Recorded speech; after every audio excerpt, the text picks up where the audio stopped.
We're gathered here today to honor, reflect on, and remember the life of Joan Elizabeth Bettridge.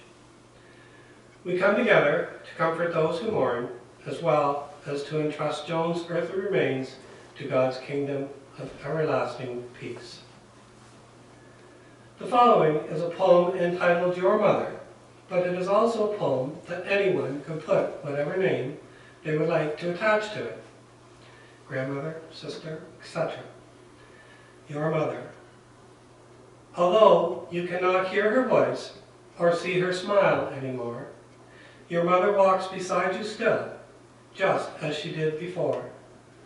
She listens to your stories and she wipes away your tears. She wraps her arms around you and she understands your fears.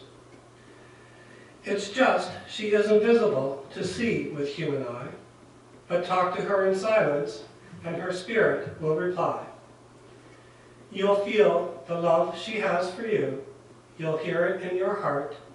She left her human body, but your souls will never part. And Richard and Beth remember their mother in the following way. Now, if I mess this up in any way, you'll have to stop me and correct me. Joan, my mother, was a strong woman. She had to deal with many challenges throughout her life, including the losses of her son Bradley at a young age, as well as the loss of her husband John, a loss that affected her greatly. She also had to deal with the pain that was the result of being injured so young in her life. Through all of that, she worked hard at staying strong and trying to enjoy life with her family and friends as best she could. She enjoyed baking pies and macaroons, especially at the resort her daughter owned. She loved cooking cabbage rolls and Hungarian goulash. She loved to grow her plants and flowers. Music and dancing in the kitchen was a favorite pastime, as well as watching Coronation Street on TV. And she thoroughly enjoyed her trips with Mandy to places like Scotland and England.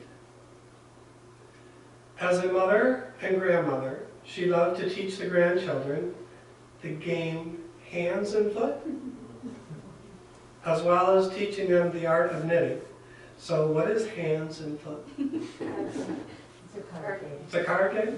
Okay. Not what we're going to do today. Teaching Beverly the process of preserving peach jam was also great. Mom loved the cottage, the fishing, the swimming, and enjoying the fellowship of friends and family who came to visit. Mom also had the greatest talent of being able to catch one of us doing something that we shouldn't have been doing. I remember one time coming to the cottage, getting there, when a tornado-like storm came through, so strong that it blew in some of the windows. And even with glass everywhere, Mom stayed calm and strong, showing us 3 young children that it was going to be all right and that we would clean up the mess and have great stories to tell Dad when he got home. And Joan and Bev spent many hunting seasons in the kitchen waiting for Richard to return with the deer. They talked of family history and life experiences. Then, wrapping the deer meat as she had done for years, they would laugh and they enjoyed the stories that Richard would have of that particular day of hunting. Bev will always have great memories of those times. And through rough times and good times, my mother Joan has left me with great pride of being my mother and of me being her son. Love forever, Richard and Bev. Mandy, did you have anything you wanted to share? Not particularly. Okay.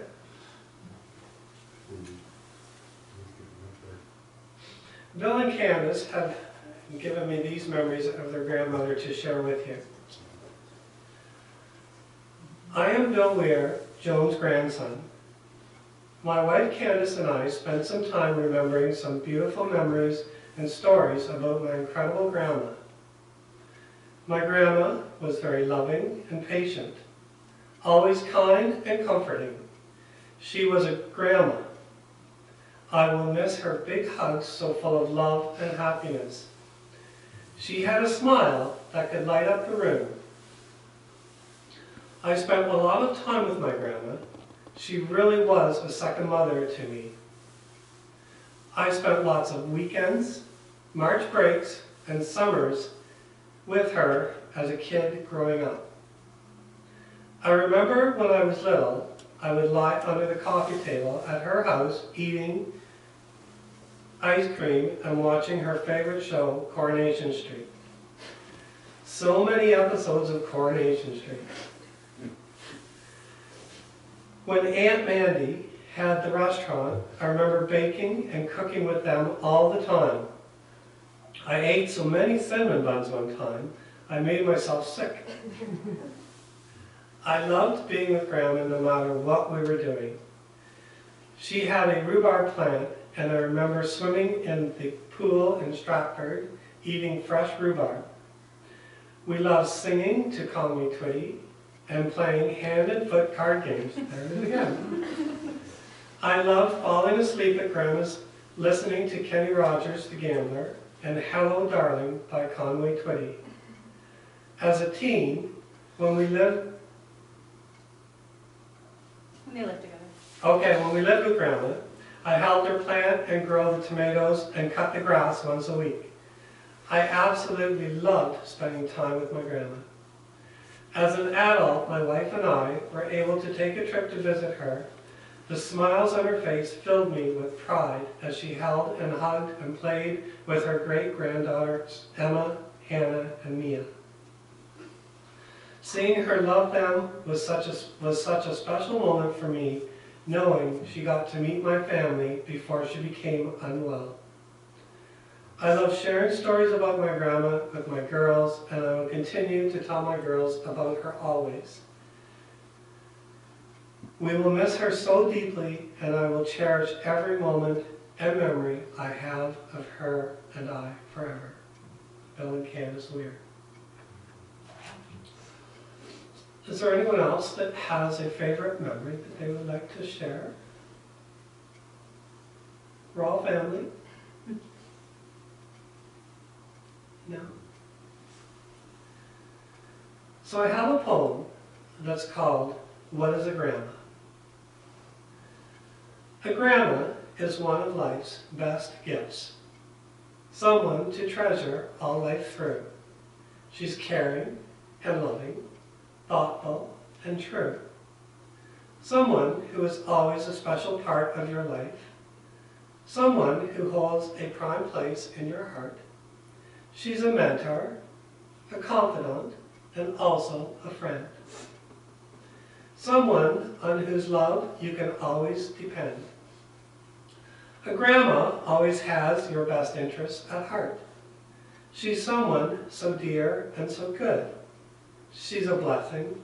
She's a gift. She's a treasure like no other. She's someone that is truly wonderful wherever you go and whatever you do. A grandma's love will always see you through. A grandma is truly invaluable, indispensable, and unforgettable. Your grandma will be forever a part of each of you as you carry her memory as part of you for the rest of your lives.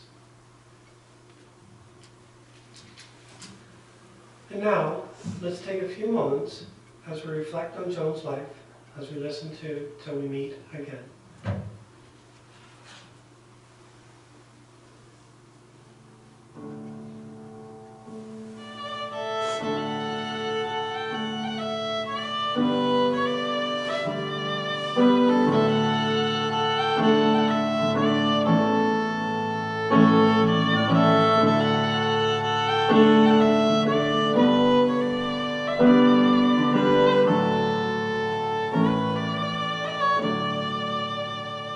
May the sun shine on your shoulders. May luck and love be your friends. For now, always, forever, until we meet again. May your troubles be few. I hope life's good to you. May your heart beat steady and strong. And I wish you the best. May you find happiness every step of the road you're on. May the wind fill your sails through the rain and the hail, and carry you safely back home. May your journey unfold to a big pot of gold at the end of the old rainbow. May the sun shine on your shoulder. May love and love be your friend. For now, always, forever, until we meet again.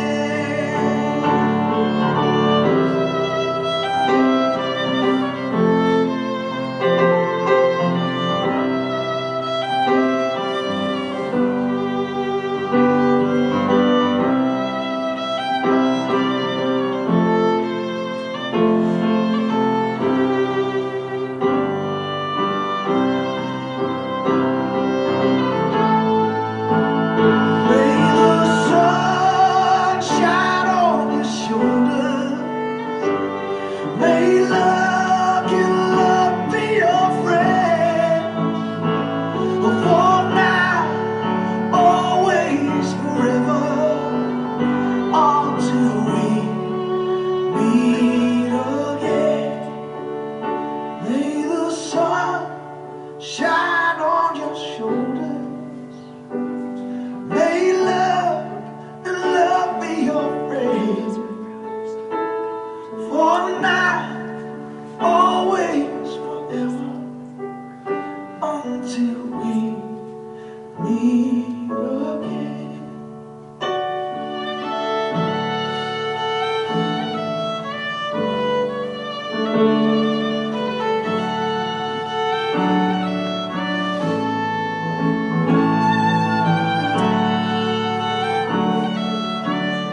And as we look back over time, knowing Joan is wishing us all the very best in our future, you may find yourself wondering, did we remember to thank you enough for all that you have done for us?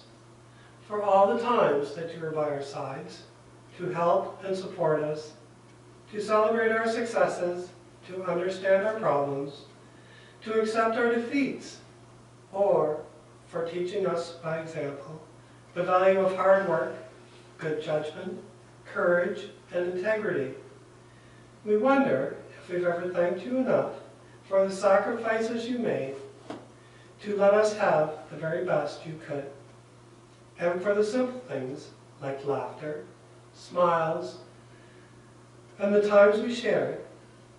And if we have forgotten to show our gratitude enough for all the things you did, we're thanking you now, and we are hoping that you knew all along how much you meant to each of us.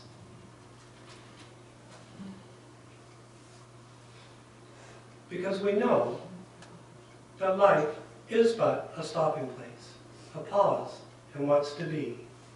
It's a resting place along the road to sweet eternity. We all have different journeys, different paths along the way. We all were meant to learn some things, but we were never meant to stay. Our destination is a place far greater than we know. For some, the journey is quicker. For some, the journey is slow. And when the journey finally ends, as Joan has probably found out, she'll claim a great reward and find an everlasting peace together with the Lord. And we also know that a life well lived is a precious gift of hope and strength and grace from someone who has made our world a brighter, better place. It's filled with moments, sweet and sad, with smiles and sometimes tears, with friendships formed and good times shared and laughter throughout the years. A life well lived is a legacy of joy and pride and pleasure. The loving, lasting memory our grateful hearts will treasure.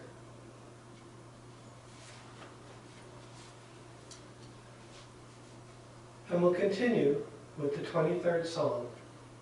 The Lord is my shepherd, I shall not want. He makes me lie down in green pastures. He leads me beside still waters. He restores my soul. He leads me in the paths of righteousness for his name's sake.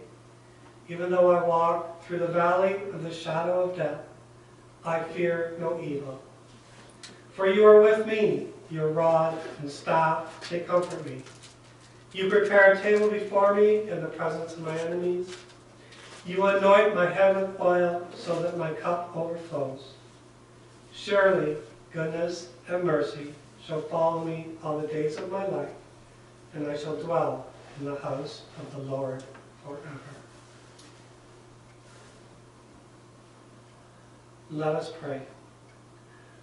Loving God, you arrange us in families and give us friends for companionship. We acknowledge our gratitude for Joan and rejoice in the love and friendship we have shared with her. We thank you for those gifts of mind, heart, and spirit which were uniquely her life, knowing that her spirit is now with the Lord. And we take a moment now to remember Joan and all that she meant to each of us.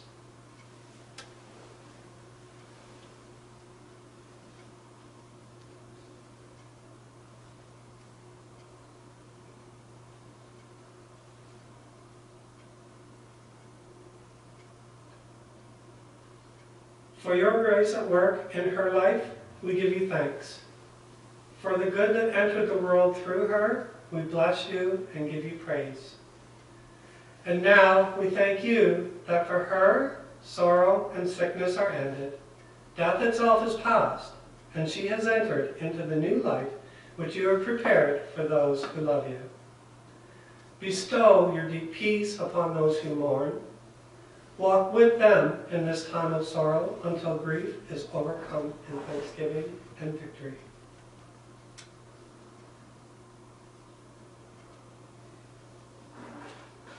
The actual committal for Joan will take place at Clopois Bay in the spring. Today, we're just going to do a commendation. In our lives, on our human journey, we have been blessed with the presence of this woman who we've known as Joan Elizabeth Bettridge. And now, O God, Creator of all, we commend her to your loving care. We believe, God, that you're with us in life, in death, and in the life beyond death. So with both confidence and compassion, we say to our loved one, go peacefully into that abiding place prepared for us. Go gently into God's deeper presence. Go confidently into that communion of saints surrounding us all. And may they hold you precious until we meet again.